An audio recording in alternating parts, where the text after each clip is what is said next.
William Shakespeare. A Short History of Shakespeare and Company. The most beloved bookstore in Paris.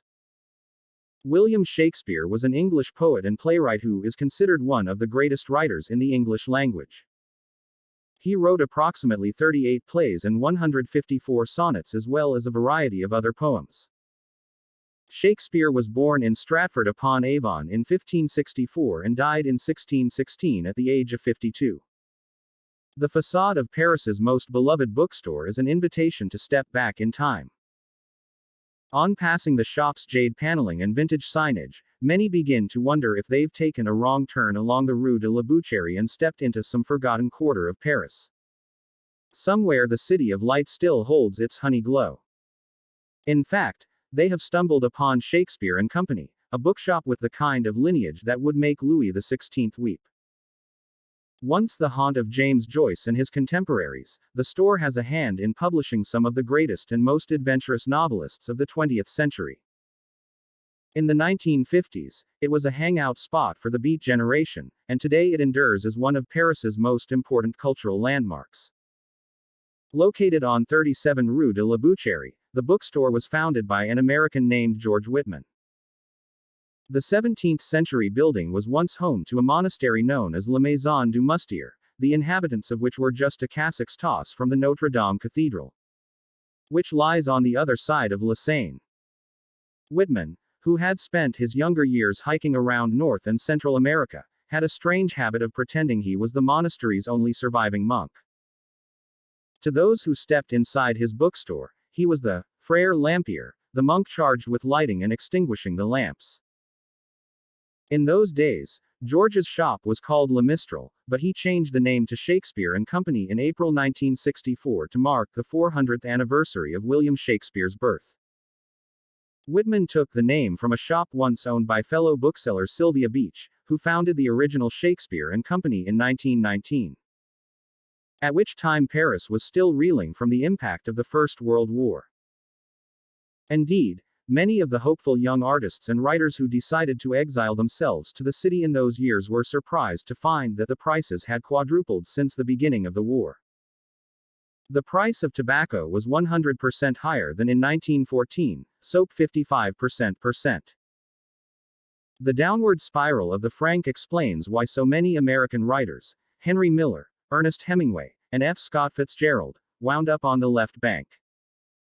The same day the French government announced an increase in the price of bread, the dollar stood at 26.76 francs. With a single dollar, the American in Paris could buy a month's supply of bread. Beach's bookstore on 12 Rue de l'Odéon quickly established itself as a meeting place for the expat intellectuals of the day. James Joyce, Gertrude Stein, T.S. Eliot, Ezra Pound, all of them found themselves at Shakespeare and Company. Beach even published Joyce's Ulysses at a time when nobody else had the courage. Taking the name of Sylvia's iconic store, Whitman attempted to carry the flame of Parisian intellectualism into the post-war era. In the 1950s, Allen Ginsberg, William Burroughs, Anais Nin, Richard Wright, William Styron, Julio Cortázar, Henry Miller, William Saroyan, Lawrence Durrell, James Jones, and James Baldwin all visited the shop. George, who had experienced great generosity during his travels, never forgot the importance of showing kindness to strangers. He encouraged writers to stay in the bookstore's cozy digs. Those who accepted the offer were named tumbleweeds, those travelers who come and go with the wind. In return for a comfortable bed, 3 things were asked of those staying in Shakespeare and Company: to read a book a day, to help at the shop for a few hours each day, and to write a 1-page autobiography. American actor Ethan Hawke is just one of the 30,000 tumbleweeds the store has hosted over the years. The Before Sunset actor stayed in the shop when he arrived in Paris at the age of 16. George treated Shakespeare and Company as a refuge for the Parisian spirit, an enclave where the city's rebel spirit might endure. In 1968, Christopher Cook Gilmore, an author who would later tumbleweed in the store, was fleeing a mob of riot police. In the 2003 documentary, Portrait of a Bookstore as an Old Man, he recalled how George saved him from being battered into a pulp. I was running for my life. Every shop was closed, and every door was locked, and I was hoping that I could get to the Seine and jump in.